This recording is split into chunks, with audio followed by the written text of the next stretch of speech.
Yo, what's up? Welcome back to another episode of the Sauce. Winning streak continues last night. Wasn't our best night though. I think I made like 0.79 units, something like that. I'll put it on the screen. I went 4-2 against the spread. I got bit on a couple overs though. But let's put that in the past and move on to tonight. I know a lot of people are focusing on March Madness today. Completely understand, but we do got 5 NBA games. Let's go. Welcome to the Sauce. The Sauce.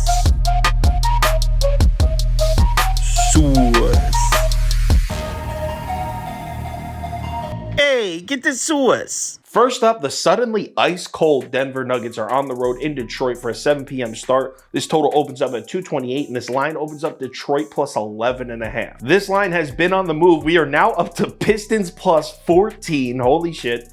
Public's actually split even. In fact, it's actually slightly leaning Detroit early. Sharp money definitely all over the Nuggets though. Let's take a quick look at our spreadsheet. According to the model, the line for this game should be Detroit plus 4.02. So huge lean on the Pistons, and that just shows you how bad the Nuggets defense has been analytically. The model's saying that Pistons should only be 4-point dogs to them. It's really tough to get a read on this Pistons team, so I'm skipping this game, spoiler alert. But just to give you an idea of what we're dealing with the Pistons roster, Marvin Bagley out, Bogdanovich out, Burks out, Diallo out, Livers out, Isaiah Stewart out. And I know you might be thinking, all right, so let's bet the Nuggets then. If you want to lay 14 points on the road with a team that's lost 4 straight and is playing literally awful defense, be my guest.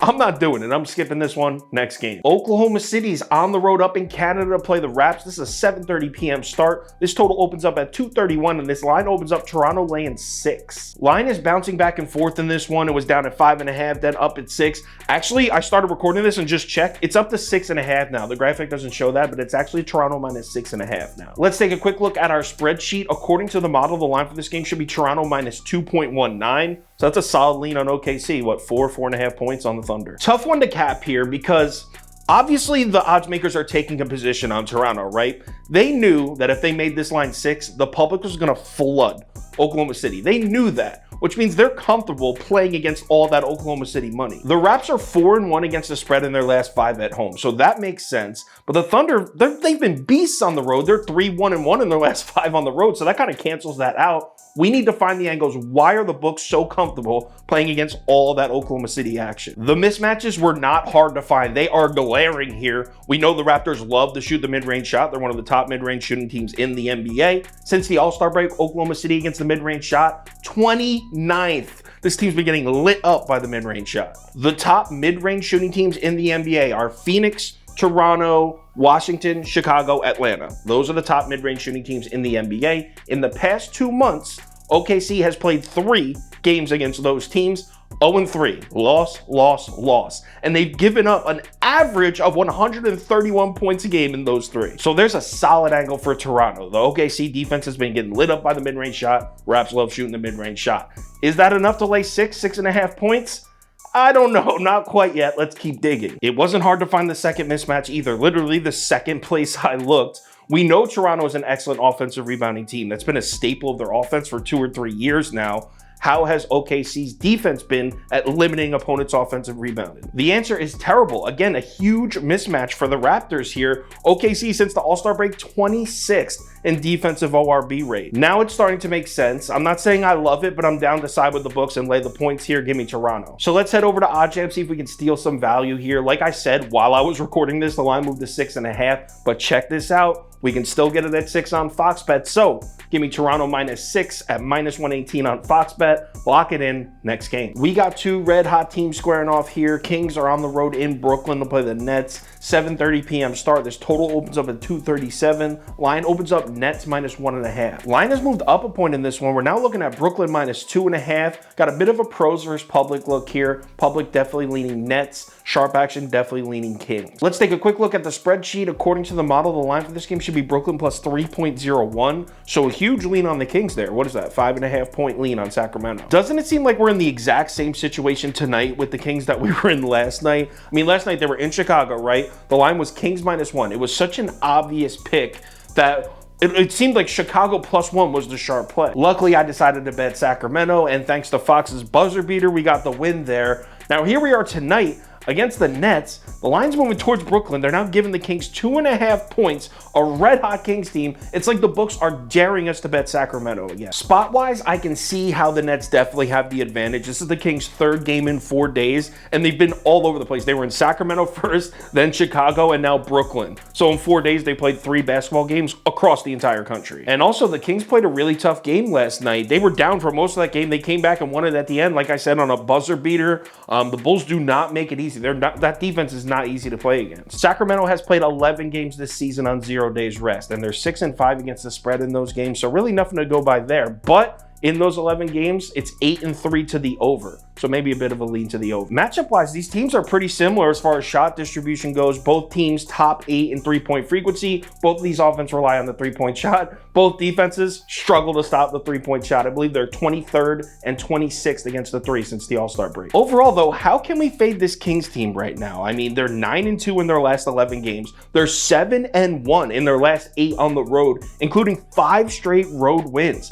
Even if it's on a back-to-back, even 3 games of 4 nights, how can we fade this team right now? Catching points. So I'm going to bet the Kings again. And again, this is probably the super square side, but it worked out for me last night. I'll do it again. Probably also going to throw a few dollars on the over. So let's head over to OddsJam and search for some value. We'll click on the Kings game. Looks like we can get Kings plus 2.5 at an even -110 on several different books, so we'll take that. If you scroll down a little bit, you can see we can actually get the over at 237.5, so we're stealing a hook there. You can get that on PointsBet or FoxBet. Next up, Pacers are on the road in Milwaukee to play the Bucks, division rivalry here. 8 p.m. start. Total opens up at 234, and this line opens up Milwaukee laying 14 points. Line actually drops a half a point. I mean, not very significant. We're looking at Milwaukee minus 13.5 now. Public seems to be all over the Pacers on this one, which puzzles me. Let's take a quick look at the spreadsheet. According to the model, the line for this game should be Milwaukee minus 13.12.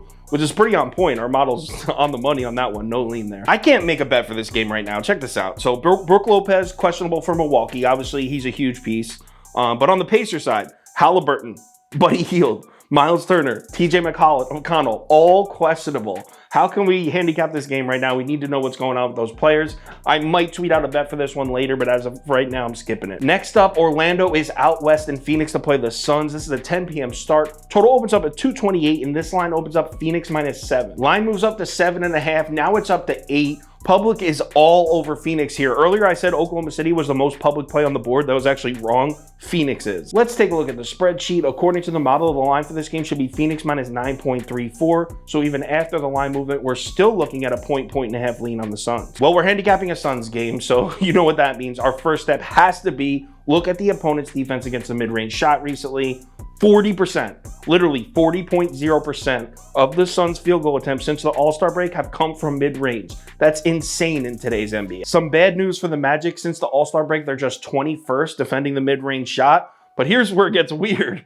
That's their strength defensively. They are 30th at the rim and 25th against the three. Basically, it's safe to say that Orlando's defense might be the worst in the NBA right now. Devin Booker should absolutely go off on this defense. I don't know if you've heard, but Devin Booker's been playing out of his mind. I'm putting his game logs from the month of March on the screen. Look at the field goals made. He's not scoring from the foul line. Devin Booker is getting buckets. He's averaging 13.6 made field goals per game, shooting 57.9% from the floor. Phoenix has now lost 3 straight games. They're actually only a half game above the Clips now, in jeopardy of falling down to the 5 seed, and they'll lose home court advantage in the first round. They need this game. I really think they'll show up for this one. I hate that we're laying such a big number like 8, but I truly feel like Phoenix is the right side to be on despite it being so public. So let's head over to OddsJam to try and snag some value and check it out. OddsJam's hooking us up, giving us a hook here. We can still get Phoenix minus 7.5 on Barstool and FoxBet. So let's lock that in now before it moves.